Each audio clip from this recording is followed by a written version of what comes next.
जय माँ सरस्वती। आपके चरणों में सादर प्रणाम मेरी माँ। नमस्कार मित्रों, भाइयों बहनों, मैं हनुमान सोनी HPS एजुटेक यूट्यूब चैनल पर आपका तहे दिल से स्वागत करता हूं साथियों। और फेसबुक पेज फॉलो करें आप HPS एजुटेक सोनी सर के नाम से। और साथियों इंस्टाग्राम पर जाकर भी आप जो है हमें फॉलो कर सकते हैं हनुमान सोनी 2505 आईडी पर। लगातार दोस्तों मैं आपके सामने इस HPS एजुटेक चैनल पर हाजिर होता रहता हूं। दोस्तों थोड़ी गले में खराबी हो जाने के कारण आपको हर रोज क्लासें थोड़ी कम मिल रही है, लेकिन आप विश्वास रखिएगा आपके सामने हर रोज में हाजिर होता रहता हूं और होता रहूंगा। विश्वास रखिएगा दोस्तों। आज इंडियन ज्योग्राफी के साथ साथ में वापस पॉलिटिकल साइंस की भी, क्योंकि पुलिस का एग्जाम जो है बहुत नज़दीक आ रहा है और आपका कोर्स पूरा करवाने का मैंने वादा किया था। जितना मुझसे होगा दोस्तों मैं पूरा प्रयास करूंगा कि आपका कोर्स हो जाए।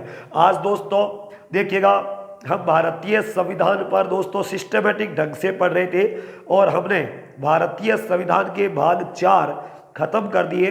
और दोस्तों DPSP नीति निर्देशक तत्व जिन्हें कहते हैं directive principles of state policy, भाग 4 और अनुच्छेद 36 to 51 व भाग 4 क फंडामेंटल ड्यूटीज मौलिक कर्तव्य जो अनुच्छेद 51 क में है, विस्तृत तरीके से हमने खत्म किया। आज अपन दोस्तों भाग 5 शुरू करेंगे। तो भारतीय संविधान शुरू करेंगे दोस्तों। आज हेडिंग लगाइएगा भारतीय संविधान। भारतीय संविधान वापस पढ़ेंगे दोस्तों, जिसमें आज बात करेंगे भाग 5 की। भाग 5 जो है दोस्तों, भाग 5 अनुच्छेद 52 से लेकर के अनुच्छेद 151, अनुच्छेद 52 से लेकर के अनुच्छेद 151 तक इसमें शामिल किए जाते हैं दोस्तों। जिसमें अपन पढ़ते हैं कार्यपालिका। कार्यपालिका और ये बात दोस्तों संघ की है। भाग 5 का नाम है संघ। इसका मतलब ये संघीय कार्यपालिका होगी। संघीय कार्यपालिका, विधायिका, विधायिका जिसमें दोस्तों अपन पढ़ते हैं संसद के बारे में, संसद। उसके बाद दोस्तों अपन पढ़ते हैं इसमें न्यायपालिका, न्यायपालिका। न्यायपालिका के अलावा अटॉर्नी जनरल, महान्यायवादी की बात करते हैं अपन दोस्तों, महान्यायवादी। उसके अलावा दोस्तों इन सभी कार्यों का लेखा परीक्षण करने के लिए महानियंत्रक और महालेखा परीक्षक की भी बात करते हैं। याद रखना, जिन्हें अपन कैग कहते हैं शॉर्ट रूप में, controller and auditor general, CAG CAG कहते हैं दोस्तों। अनुच्छेद 148 से लेकर 151 तक अपन उसमें बात करते हैं। तो ध्यान रहे मेरे भाइयों, यह जो है भारतीय संविधान में अनुच्छेद 52 से लेकर अनुच्छेद 151 तक अपन स्टडी करते हैं। चलिए अब अपन इन एक एक अध्याय को अपन पढ़ेंगे।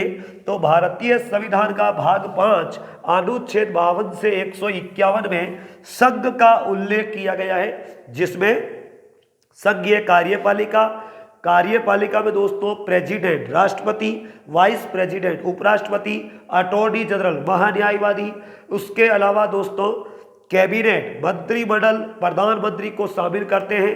अपन बात करते हैं उनके बारे में, विस्तृत चर्चा करते हैं। उसके बाद में विधायिका, जिसमें संसद, संसद के दोनों सदन और उसकी सभी प्रक्रिया दोस्तों अपन पढ़ते हैं। उसके बाद न्यायपालिका, जिसमें अपन पढ़ते हैं सुप्रीम कोर्ट के बारे में। और अगला दोस्तों auditor general and controller and auditor general, नियंत्रक व महालेखा परीक्षक की बात करते हैं।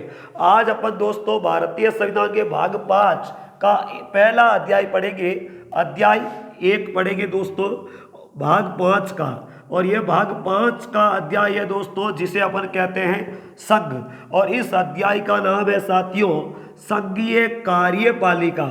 संघीय कार्यपालिका, याद रखिएगा साथियों, यह संघीय कार्यपालिका जो है अनुच्छेद 52 से लेकर के 78 तक, 78 तक, भारतीय संविधान के अनुच्छेद 52 से लेकर 78 तक संघीय कार्यपालिका का उल्लेख किया जाता है। जिसमें मुख्य रूप से दोस्तों अपन राष्ट्रपति, राष्ट्रपति, फिर उपराष्ट्रपति, उपराष्ट्रपति, प्रधानमंत्री, मंत्री परिषद, मंत्री परिषद या मंत्रिमंडल जो है, मंत्री परिषद या कैबिनेट मंत्री मंडल। उसके अलावा दोस्तों महान्यायवादी, अटॉर्नी जनरल जिन्हें कहते हो आप, उसके बारे में अध्ययन करते हैं। इनको दोस्तों शामिल किया जाता है और इनके बारे में अपन विस्तृत चर्चा करेंगे। आज हमारा फर्स्ट लेक्चर रहेगा दोस्तों राष्ट्रपति पर चर्चा, जिसमें अपन दोस्तों राष्ट्रपति पर लगभग 2-3 वीडियोस बनाएंगे। एक एक जानकारी मैं आपके सामने अवेलेबल करवाने की पूरी कोशिश करूंगा। बस आप भरोसा रखिएगा। आपसे दोस्तों वादा करता हूं कि पीसीएस लेवल तक के सवाल जो है मैं आपका बाहर नहीं जाने दूंगा। बाकी तो दोस्तों नॉलेज आनंद है। चलिए अब दोस्तों देखिएगा, मैं आपको संघीय कार्यपालिका पढ़ाने से पहले दोस्तों आपके सामने बात रखता हूं कार्यपालिका कि आखिर ये कार्यपालिका होती क्या है। दोस्तों कार्यपालिका क्या है, पहली बात तो ध्यान रखिएगा, विधायिका द्वारा बनाए गए जितने भी कानून हैं साथियों, विधायिका यानी कि संसद, संसद के द्वारा बनाए गए कानूनों को इम्प्लीमेंट करना व करवाना, यह कार्य जो दल करता, जो सदन करता है, सामान्य रूप में या जो अंग करता है सरकार का, उसे कहते हैं कार्यपालिका यानी एग्जीक्यूटिव। याद रखिएगा दोस्तों कार्यपालिका 2 प्रकार की होती है। पहली कार्यपालिका दोस्तों राजनीतिक कार्यपालिका, जिन्हें अपन कहते हैं टेम्पोरेरी, अस्थायी। दूसरी है दोस्तों स्थायी कार्यपालिका। याद रखिएगा मेरे भाइयों, मुख्य रूप से यही होती है। बाकी तो कार्यपालिका के कई क्लासिफिकेशन है, लेकिन राजनीतिक कार्यपालिका क्या होती है, इसमें जनता द्वारा चुने गए जो संसदीय जो दोस्तों उम्मीदवार हैं, उन उम्मीदवारों में से ही कुछ मंत्रिमंडल तैयार किया जाता है और वो मंत्रिमंडल दोस्तों संसद द्वारा बनाए गए कानूनों को लागू करवाता है और लागू करता है, जिसे कहते हैं दोस्तों राजनीतिक कार्यपालिका। यह सर्वोच्च कार्यपालिका होती है, ध्यान रखिएगा, जिसमें अपन दोस्तों राष्ट्रपति, उपराष्ट्रपति और प्रधानमंत्री व मंत्री परिषद को शामिल करते हैं। बार बार नहीं लिखूंगा दोस्तों, आवाज पर ज्यादा ध्यान दें। यह अस्थायी होती है दोस्तों, क्योंकि हर 5 वर्ष के बाद इनका जो है चुनाव होता है और चुनाव के बाद में परिवर्तन होता रहता है। लेकिन इधर बात करें दोस्तों तो यह कार्यपालिका स्थायी होती है। तो यह कौन सी, यह दोस्तों सर्वोच्च कार्यपालिका है। इनको जो आदेश है वो यही कार्यपालिका देती है। स्थायी कार्यपालिका में दोस्तों संघ लोक सेवा आयोग के द्वारा चुने गए लोक सेवक अधिकारी होते हैं, जो राजनीतिक कार्यपालिका के आदेश के द्वारा जनता में कानूनों को लागू करते हैं। ध्यान रखिएगा, इसमें सभी लोक सेवक होते हैं, जिसमें दोस्तों आप राज्यों में पीसीएस अधिकारी व केंद्र सरकार में आप देखते हैं आईएएस अधिकारी वगैरह जो जो बनते हैं, और ये लोक सेवक जनता की सेवा करने के लिए कानूनों को लागू करते हैं, घोषणाओं को इम्प्लीमेंट करवाने का काम करते हैं। यह होती है स्थायी कार्यपालिका। तो दोस्तों अब ध्यान रखिएगा, हमारे भारत पर दोस्तों ब्रिटेन यानी कि इंग्लैंड का उपनिवेश रहा है हमारा भारत। तो भारत पर ब्रिटेन का प्रभुत्व बहुत ही ज्यादा रहा है, इसलिए दोस्तों भारतीय संविधान ब्रिटेन से ज्यादातर जो है ब्रिटेन से संविधान से ही ग्रहण किया गया है। तो याद रखिएगा दोस्तों, आपको पूछा जाए कि भारतीय संविधान पर सर्वाधिक प्रभुत्व किस देश का है, ब्रिटेन देश का। याद रखिएगा मेरे भाइयों, ब्रिटेन देश में जो कार्यपालिका वो भी 2 प्रकार की, एक वास्तविक व एक नाम मात्र। ब्रिटेन में दोस्तों जो नाम मात्र की कार्यपालिका है वो ब्रिटेन के क्राउन की थी, जिसमें सम्राट मुख्य माना जाता और वो सम्राट का पद दोस्तों वंशानुगत होता। लेकिन वास्तविक कार्यपालिका ब्रिटेन के प्रधानमंत्री के हाथ में थी। इसी तरह दोस्तों हमारे भारत में भी संसदीय शासन व्यवस्था अपनाई गई है। कौन सी व्यवस्था है दोस्तों? संसदीय शासन व्यवस्था। कहां से ली गई दोस्तों? यह ब्रिटेन से ली गई है, जिसमें दोस्तों एक होती है नाम मात्र की कार्यपालिका, नाममात्र फॉर्मेलिटी, नाममात्र की कार्यपालिका, और दूसरी होती दोस्तों वास्तविक कार्यपालिका, वास्तविक कार्यपालिका। तो दोस्तों आप पढ़ते हो कि राष्ट्रपति नाम मात्र का प्रमुख है, आप सब समय पढ़ते हो, याद रखेगा नाम मात्र की कार्यपालिका दोस्तों राष्ट्रपति को माना जाता है। यानी याद रखना, हालांकि दोस्तों आर्टिकल 53 के तहत भारत की कार्यपालिका शक्ति राष्ट्रपति के अधीन है, लेकिन याद रखेगा राष्ट्रपति कार्यपालिका का नाम मात्र का प्रधान होता है। वास्तविक कार्यपालिका की शक्ति प्रधानमंत्री व उसकी मंत्री परिषद के अधीन होती है। तो ध्यान रखेगा दोस्तों, नाम मात्र की कार्यपालिका का प्रमुख कौन? राष्ट्रपति। और वास्तविक कार्यपालिका का प्रमुख कौन होता है? प्रधानमंत्री व उसकी मंत्री परिषद। Concept clear? अभी दोस्तों आप एक एक बात को नोट करते चले। अब देखिएगा दोस्तों, ब्रिटेन में जो साम्राज्ञी या क्राउन यानी कि सम्राट होता था वो वंशानुगत, यानी राजा का बेटा राजा का बनना वंशानुगत कहलाता है दोस्तों, जबकि वहां वंशानुगत था, जबकि हमारे भारत में ऐसा नहीं है। राज्य का प्रमुख, देश का मतलब राज्य, तो राज्य का प्रमुख राष्ट्रपति जो है दोस्तों वो एक निर्वाचित होता है, वंशानुगत पद नहीं है दोस्तों, इसलिए निर्वाचित होता है अप्रत्यक्ष रूप से।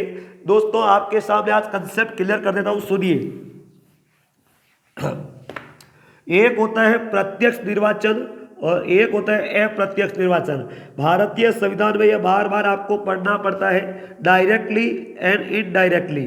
क्या होता है सीधे सिंपल भाषा में समझिएगा भाइयों, किसी भी सदन में या किसी भी सरकार में जब उम्मीदवार का चयन करते हैं तो ध्यान रखना, अगर जनता उस व्यक्ति को डायरेक्टली जाकर वोट देकर चुनती है तो वो हुआ दोस्तों प्रत्यक्ष निर्वाचन। जैसे हमारा सरपंच है, वार्ड पंच है, प्रधानमंत्री है, ये डायरेक्टली है। जबकि दोस्तों जनता डायरेक्ट नहीं चुन करके जनता के द्वारा चुनकर भेजे गए प्रतिनिधि अगर किसी व्यक्ति का चुनाव करें तो वो क्या है? अप्रत्यक्ष है। जैसे मैं आपके सामने बात रखूं साथियों, गांव में देख लो आप उप सरपंच को जनता डायरेक्टली नहीं चुनती, वार्ड पंचों को जनता डायरेक्टली चुनती है, और वार्ड पंच जाकर के उप सरपंच का क्या करते हैं? चुनाव करते हैं। सीधी सी बात है। इसी प्रकार दोस्तों पंचायत समिति सदस्य जिनका चुनाव जनता स्वयं करती है, लेकिन वो पंचायत समिति सदस्य जाकर के दोस्तों इनडायरेक्टली प्रधान का चुनाव करते हैं, तो प्रधान का चुनाव जनता डायरेक्टली नहीं करती। इसी प्रकार राष्ट्रपति का भी चुनाव होता है, लेकिन साथियों राष्ट्रपति का चुनाव ध्यान रहे जनता स्वयं नहीं करती है, राष्ट्रपति का चुनाव जनता द्वारा भेजे गए प्रतिनिधि करते हैं, इसलिए राष्ट्रपति का चुनाव अप्रत्यक्ष रूप से होता है। कंसेप्ट क्लियर हो गया? चलिए अब समझिएगा। तो दोस्तों राष्ट्रपति जो है, राष्ट्रपति का पद क्या है? निर्वाचित है, वंशानुगत नहीं है। तो ध्यान रखना, भारत क्या है दोस्तों? प्रजातांत्रिक यानी लोकतांत्रिक गणतंत्र है, गणतंत्र है दोस्तों। दो शब्द है, प्रजातांत्रिक का मतलब लोकतांत्रिक। हमारे भारत में लोकतांत्रिक शासन प्रणाली है। कौन सी है दोस्तों? लोकतांत्रिक। और इसका मतलब क्या होता है लोकतांत्रिक या प्रजातांत्रिक का? यानी वह शासन प्रणाली जिसमें जनता के द्वारा और जनता के लिए ही किया गया शासन लोकतांत्रिक या लोकतंत्र है। वो कैसे साथियों? छोटा सा उदाहरण समझिएगा। एक गांव की बात कर रहा हूं, और दोस्तों गांव में सरपंच जो होता है किसका आदमी है? कोई बाहर लंदन से तो आकर बनता नहीं, साधारण सी बात है, हमारे गांव से ही खड़ा होता है। तो व्यक्ति किसका है? जनता का है। और वो किसके लिए खड़ा हो रहा है, किसके लिए कार्य कर रहा है दोस्तों? अब जब जीतेगा तो गांव की जनता के लिए ही काम करेगा, कोई लंदन में जाकर तो काम करेगा नहीं, तो जनता के लिए काम करेगा। इसका मतलब जनता का और जनता के लिए। दूसरी बात, वो बनता किसके द्वारा है? उसी गांव की जनता द्वारा। उसी गांव की जनता दोस्तों से सर्वसम्मति से वोट देकर के विजयी बनाती है, उसे समर्थन देती है। तो सामान्य सी बात है, जनता का आदमी है, जनता के द्वारा बना है और जनता के लिए ही काम कर रहा है, तो हुआ ना लोकतंत्र। अब इस बात को ऊपर ले जाइएगा दोस्तों। प्रधानमंत्री की बात करूं, किसका आदमी है? भारत की जनता का। किसके द्वारा बनता है? भारत की जनता उसको चुनाव करके सर्वसम्मति से विजयी बनाती है। और काम किसके लिए करता है? जनता के लिए ही करता है। भाई प्रधानमंत्री किसान सम्मान निधि योजना से आपको 2-2 हजार रुपये भेज रहा है, किसके लिए भेज रहा है? कोई लंदन थोड़ी भेज रहे हैं, आपके लिए भेज रहा है, तो जनता के लिए काम कर रहा है। इसका मतलब लोकतांत्रिक या प्रजातांत्रिक शासन प्रणाली। अब यह गणतंत्र क्या है दोस्तों? ध्यान से सुनिएगा। भारत एक गणतांत्रिक देश है और यह गणतंत्र शब्द फ्रांस से लिया गया है। आपकी जानकारी के लिए बता दूं भाइयों, याद रखिएगा, भारत का किसी भी राज्य का प्रमुख जो प्रथम व्यक्ति होता है, राष्ट्रपति जैसे भारत का है, तो भारत का प्रथम व्यक्ति राष्ट्रपति जो है, उस राष्ट्रपति का पद वंशानुगत नहीं होकर के जब निर्वाचित होता है तो उसे गणतंत्र कहते हैं। तो इसीलिए दोस्तों भारत क्या है? एक गणतांत्रिक देश है, यानी इसमें देश का सबसे सर्वोच्च पदाधिकारी, सर्वोच्च संवैधानिक प्रमुख राष्ट्रपति है और राष्ट्रपति का पद वंशानुगत न होकर के निर्वाचित है दोस्तों, इलेक्टेड है। कंसेप्ट क्लियर हो गया? चलिए अब दोस्तों मैं आपको और बता देता हूं। देखिए भारत के राष्ट्रपति के बारे में आप नोट करते चले। राष्ट्रपति का पद जो है अमेरिका से लिया गया है। भारत का जो राष्ट्रपति दोस्तों, इसको कई उपमाएं हैं, ध्यान से सुना। राष्ट्रपति जो है भारत का, उसके बारे में आप लिखते चले। पहली बात तो औपचारिक प्रमुख होता है। औपचारिक रूप से देश का प्रमुख जो होता है वो राष्ट्रपति होता है दोस्तों। नाम मात्र का प्रमुख होता है, कार्यपालिका का नाम मात्र का प्रमुख होता है, नाम मात्र का प्रमुख। दूसरी बात दोस्तों, राज्य यानी कि देश का प्रथम नागरिक होता है, देश का प्रथम नागरिक होता है दोस्तों, फर्स्ट सिटीजनशिप। इसीलिए तो दोस्तों जब जनगणना कही जाती है तो पहला व्यक्ति राष्ट्रपति को ही गिना जाता है। याद रखिएगा दोस्तों, यह देश का प्रथम नागरिक होता है, इसकी भी बात ध्यान रखें। और आप दोस्तों इसका पद जो होता है वो निर्वाचित होता है। तीनों सेनाओं का ध्यान रखें दोस्तों, तीनों सेनाओं का संवैधानिक प्रमुख होता है। तीनों सेनाओं का संवैधानिक प्रमुख आपको पूछ ले, तीनों सेनाओं का संवैधानिक प्रमुख कौन होता है मेरे भाइयों? तो राष्ट्रपति ही होता है। तो यह राष्ट्रपति के बारे में दोस्तों 3-4 बातें याद रखें। औपचारिक प्रमुख, नाम मात्र का प्रमुख, राज्य या देश का प्रथम नागरिक और तीनों सेनाओं का संवैधानिक प्रमुख। और दोस्तों संवैधानिक सर्वोच्च पदाधिकारी, आपको पूछ ले कि देश का संवैधानिक सर्वोच्च पदाधिकारी कौन है? तो राष्ट्रपति ही होता है। देश के सभी कार्य राष्ट्रपति के नाम से ही किए जाते हैं साथियों। कंसेप्ट क्लियर हो गया? चलिए यह तो थी दोस्तों सामान्य सी बातें। अब देखिएगा राष्ट्रपति के बारे में और कौन सी सामान्य बातें हैं, फिर अपन दोस्तों अनुच्छेदों के द्वारा इसका अध्ययन करेंगे। हमें राष्ट्रपति के बारे में सामान्य बातें जाननी जरूरी है। तो देखिएगा सबसे बड़ी बात दोस्तों, भारत का जो राष्ट्रपति है, उस राष्ट्रपति के लिए जो सिक्योरिटी गार्ड है, जिसे कहते हैं अपन दोस्तों सिक्योरिटी यानी सुरक्षा दस्ता, राष्ट्रपति का जो सुरक्षा दस्ता है वो क्या, देखिएगा दोस्तों। हालांकि दोस्तों ये सुरक्षा जो दस्ता है, इस दस्ते का गठन 1773 का जब रेगुलेटिंग एक्ट हुआ था, उस रेगुलेटिंग एक्ट के तहत वॉरेन हेस्टिंग्स ने ध्यान रखिएगा दोस्तों, वॉरेन हेस्टिंग्स ने 1773 में बनारस में एक दस्ते का गठन किया जो सुरक्षाकारी दस्ता था। लेकिन दोस्तों ये राष्ट्रपति के लिए नहीं था, उस समय गवर्नर जनरल व मुख्य सेनापति की सुरक्षा के लिए इस दस्ते का गठन हुआ था। लेकिन इसी दस्ते को आगे चलकर 26 जनवरी 1950 को दोस्तों इस सुरक्षाकारी दस्ते का गठन जो है राष्ट्रपति के लिए किया गया। याद रखिएगा इस दस्ते का जो दोस्तों ये जो सुरक्षाकारी दस्ता होता है, इस रेजिमेंट जो होती है सुरक्षाकारी दस्ते की, इस रेजिमेंट के जो वर्दी का जो रंग होता है वो गहरा नीला व लाल मैरून होता है दोस्तों, लाल मैरून होता है, ध्यान रखना, गहरा नीला या लाल मैरून होता है। याद रखिएगा दोस्तों इनकी जब राष्ट्रपति की कई यात्रा होती है, भारत के मुख्य अधिकारी जैसे पदाधिकारी जैसे दोस्तों प्रधानमंत्री, राष्ट्रपति, उपराष्ट्रपति, तो इनकी जो सुरक्षा है वो एसपीजी करती है। एसपीजी जिसे कहते हो आप स्पेशल प्रोटेक्शन ग्रुप, जिसके हाथ में दोस्तों एक बैग सा होता है, वो क्या है, इनकी सुरक्षा करती है। कंसेप्ट क्लियर है दोस्तों, चलिएगा। और दोस्तों ये जो सुरक्षाकारी दस्ता है, इनका आदर्श वाक्य होता है भारत माता की जय, वो भी आप थोड़ा ध्यान रखिए। चले आगे बढ़ रहा हूं साथियों, सुनिएगा। हमारे भारत का राष्ट्रपति का जो भवन है वो कब है, कैसे? राष्ट्रपति भवन याद रखिएगा दोस्तों, राष्ट्रपति भवन जो है,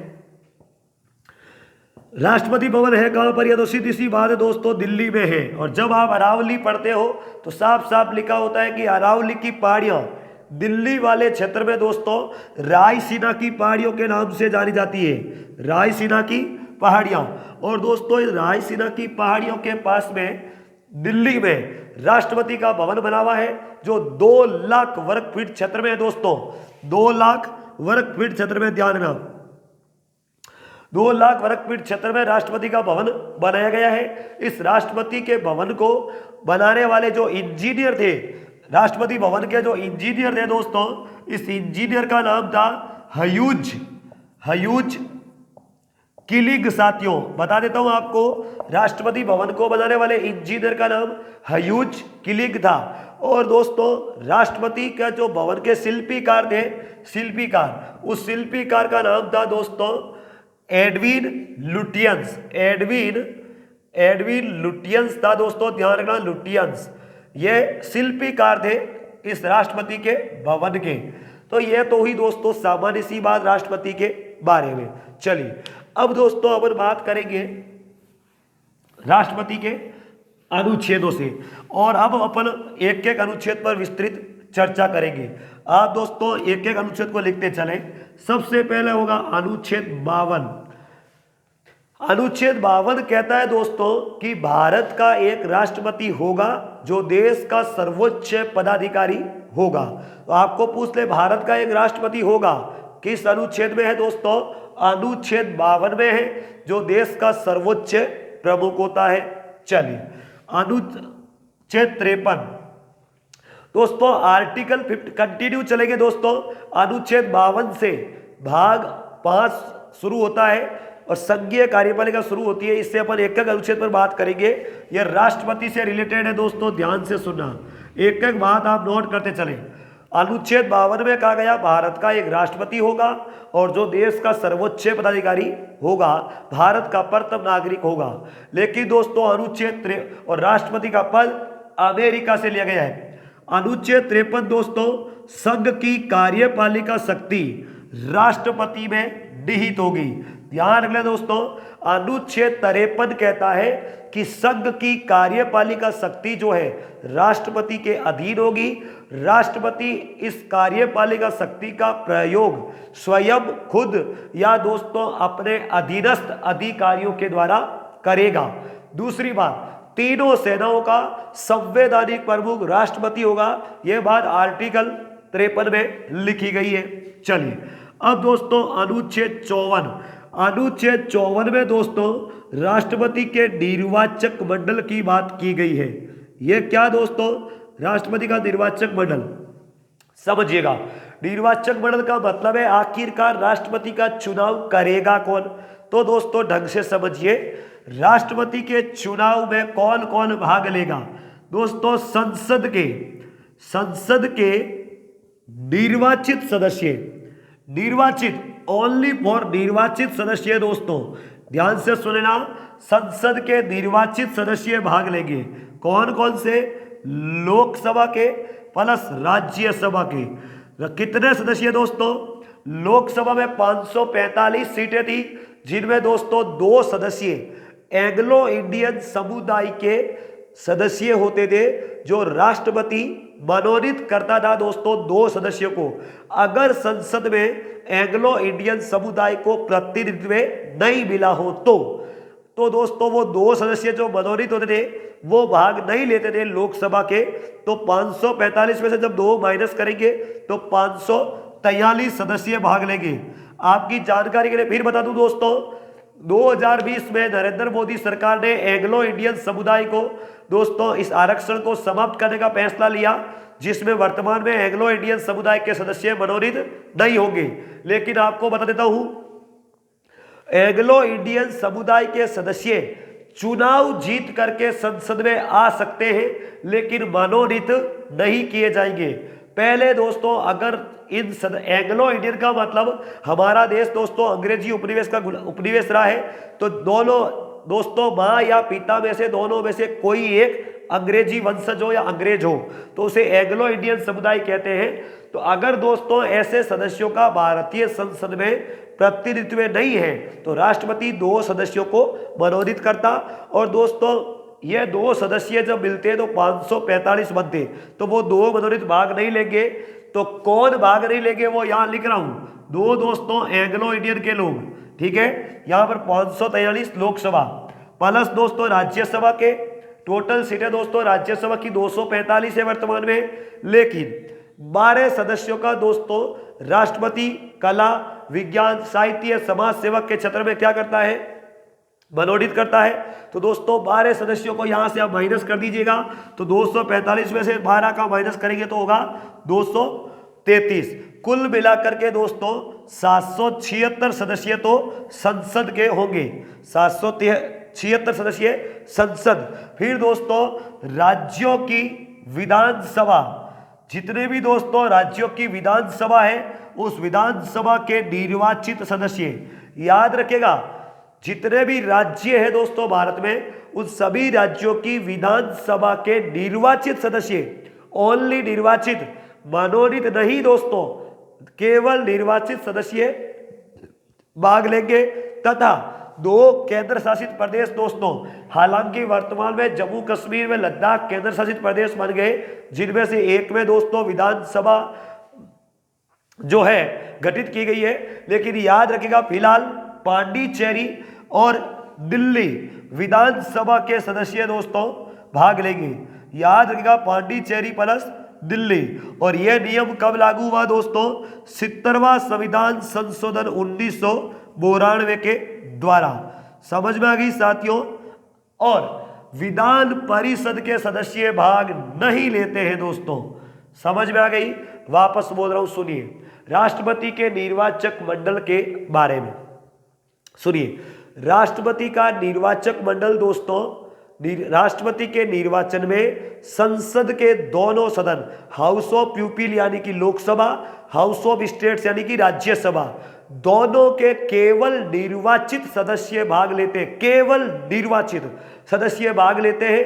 तथा दोस्तों जितने भी राज्य हैं भारत में उन राज्यों की विधानसभाओं के निर्वाचित सदस्य भाग लेते हैं। दूसरी बात दोस्तों, 2 केंद्र शासित प्रदेश फिलहाल, जिसमें एक दिल्ली दूसरा पांडिचेरी, 70वें संविधान संशोधन 1992 के द्वारा यह तय किया गया कि इनकी विधानसभा के सदस्य जो है वो भी राष्ट्रपति के चुनाव में भाग लेंगे, क्योंकि 69 कॉन्स्टिट्यूशन 69वें संविधान संशोधन के तहत दोस्तों राष्ट्रपति के चुनाव के लिए जो यह पांडिचेरी व दिल्ली में क्या किया गया, विधानसभा का गठन किया गया, इसलिए दोस्तों इनके सदस्य भाग लेते हैं। लेकिन 2 जो एंग्लो इंडियन समुदाय के मनोनीत सदस्य थे भाग नहीं लेते। 12 सदस्य राज्यसभा में जो मनोनीत है भाग नहीं लेते। और दोस्तों विधान परिषद के सदस्य भाग नहीं लेते, विधानसभा के मनोनीत सदस्य भाग नहीं लेते। साथियों कंसेप्ट किधर हो गया, चलिए यह बात आप ध्यान रखें। दूसरी बात दोस्तों मैं आपको और बता दूं, ध्यान से सुनिएगा दोस्तों, मैं आपको बता रहा हूं 11वां संविधान संशोधन हुआ 1961 में, 11वां संशोधन हुआ 1961 में, जिसके अधीन दोस्तों एक बात जोड़ी गई अनुच्छेद 71 में। क्या लिखा गया कि राष्ट्रपति के निर्वाचन के समय अगर निर्वाचक मंडल में कोई भी विधानसभा भंग हो किसी भी राज्य की, चाहे 1 हो चाहे 2, और दोस्तों कोई भी स्थान खाली हो, जैसे किसी भी दोस्तों एमपी क्षेत्र की अगर मान लो संसद जो है त्याग पत्र देकर या कोई स्थान रिक्त हो, तो दोस्तों राष्ट्रपति के चुनाव पर कोई प्रभाव नहीं पड़ेगा, राष्ट्रपति का चुनाव होगा। ये बात भी दोस्तों 11वां संविधान संशोधन 1961 के द्वारा अनुच्छेद 71 में जोड़ी गई है साथियों। कंसेप्ट क्लियर हो गया। यानी राष्ट्रपति के निर्वाचक मंडल में अगर कोई सीट खाली है तो उसका प्रभाव नहीं पड़ेगा। चलिए अब दोस्तों बात कर रहा हूं अनुच्छेद 55, जिसमें है राष्ट्रपति की निर्वाचन प्रक्रिया। अनुच्छेद 55 राष्ट्रपति की निर्वाचन प्रक्रिया। यह क्या है साथियों, देखिएगा राष्ट्रपति का निर्वाचन कैसे होता है। वो राष्ट्रपति का निर्वाचन पहली बात तो दोस्तों अप्रत्यक्ष रूप से होता है, जनता डायरेक्टली नहीं चुनती, आपको पता है। दूसरी बात दोस्तों आनुपातिक प्रतिनिधित्व प्रणाली, आनुपातिक प्रतिनिधित्व की एकल संक्रमणीय मत पद्धति से होता है दोस्तों। इसका मतलब क्या है दोस्तों, यानी राष्ट्रपति का चुनाव में दोस्तों जो मत है वो वरीयता क्रम में दिया जाता है, और इसी वरीयता क्रम को एकल संक्रमणीय मत प्रणाली के नाम से जाना जाता है। यानी दोस्तों प्रत्येक उम्मीदवार को राष्ट्रपति के चुनाव में जब मत देने जाएंगे जो प्रतिनिधि, तो वरीयता क्रम में उसको मत दिया जाएगा, और इसी वरीयता क्रम को एकल संक्रमणीय मत प्रणाली कहते हैं। और यह चुनाव दोस्तों गुप्त मतदान होता है, जिसे टेयर प्रणाली के नाम से जानते हैं। समझ में आ गई दोस्तों। यानी राष्ट्रपति का निर्वाचन जो है अप्रत्यक्ष रूप से आनुपातिक प्रतिनिधित्व की एकल संक्रमणीय मत प्रणाली से गुप्त मतदान द्वारा यानी टेयर प्रणाली से होता है।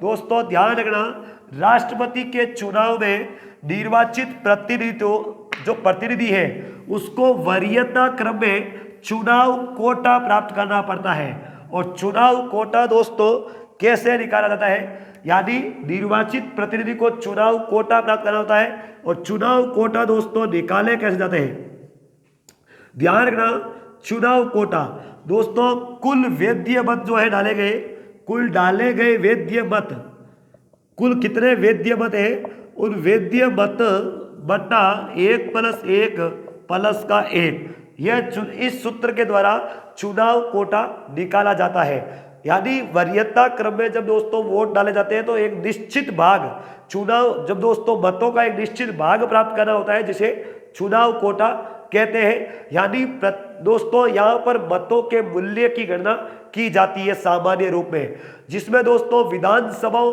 का अलग मत मूल्य होता है और संसद का अलग। याद रखना विधानसभा दोस्तों ज्यादा राज्यों में अलग अलग सीटें हैं, तो विधानसभा में अलग अलग मत मूल्य, एक विधायक का अलग अलग मत मूल्य होगा, हर राज्य के विधायक का अलग मत मूल्य होगा। लेकिन सांसद का मत मूल्य प्रत्येक राज्य में एक ही होता है, तो इनके मतों का मत मूल्य निकाला जाता है। याद रखिएगा दोस्तों कैसे, मैं आपको बता रहा हूं, सुनिएगा दोस्तों।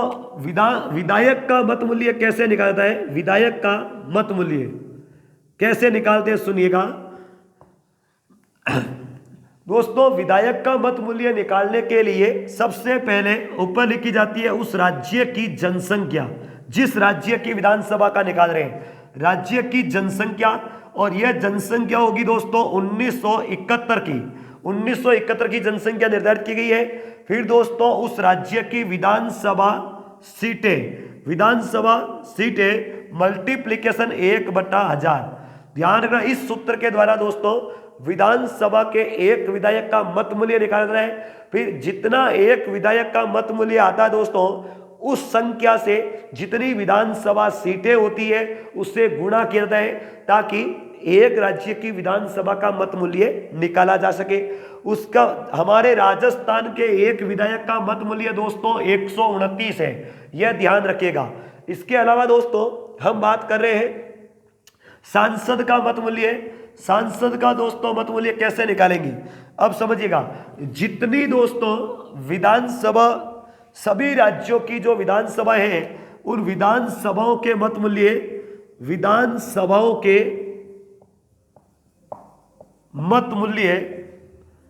मूल्यों का योग बट्टे में सांसद निर्वाचित जो है दोस्तों, निर्वाचित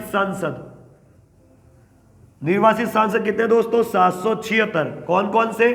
543 प्लस 233। यह 776 का भाग देकर के दोस्तों 1/1000 मल्टीप्लीकेशन करेंगे तो याद रखिएगा दोस्तों मत मूल्य आएगा 708।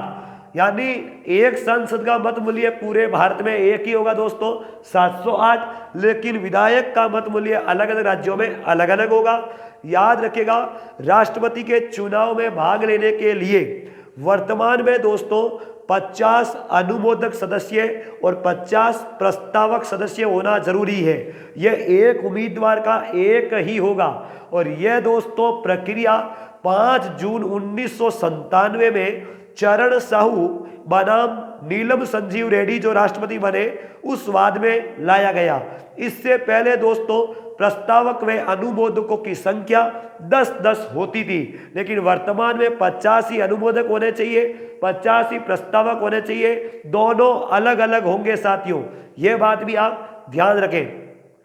प्रथम राष्ट्रपति के चुनाव में दोस्तों अनुमोदक व प्रस्तावक जो है वो केवल 2-2 ही थे साथियों, लेकिन 1992 में 10-10 किए गए और 97 में 50-50 कर दिए गए।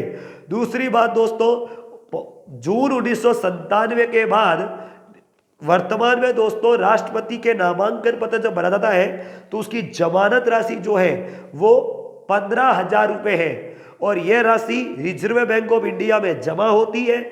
और दोस्तों यह राशि अगर किसी प्रतिनिधि को 1/6 कुल वैध मतों का प्राप्त नहीं हो तो दोस्तों यह जमानत राशि जब्त कर ली जाती है। यह बात दोस्तों राष्ट्रपति के चुनाव से जुड़ी है। याद रखिएगा राष्ट्रपति के चुनाव से संबंधित अगर कोई दोस्तों शिकायत हो तो 20 सदस्य मिलकर के दोस्तों 1 महीने के अंदर अंदर राष्ट्रपति के चुनाव के बाद शिकायत दर्ज करा सकते हैं। याद रखिएगा राष्ट्रपति के दोस्तों जो निर्वाचन संबंधी जो निर्णय है वो केवल एंड केवल सुप्रीम कोर्ट ही करता है, क्योंकि सर्वोच्च न्यायालय का यह प्रारंभिक क्षेत्राधिकार की शक्ति है। और जब तक दोस्तों सर्वोच्च न्यायालय एक 5 जजों की पीठ बनाता है और वो जब तक दोस्तों पीठ जो है निर्णय नहीं देती तब तक राष्ट्रपति अपने पद पर बना रहेगा और राष्ट्रपति के द्वारा किए गए कार्य वैध माने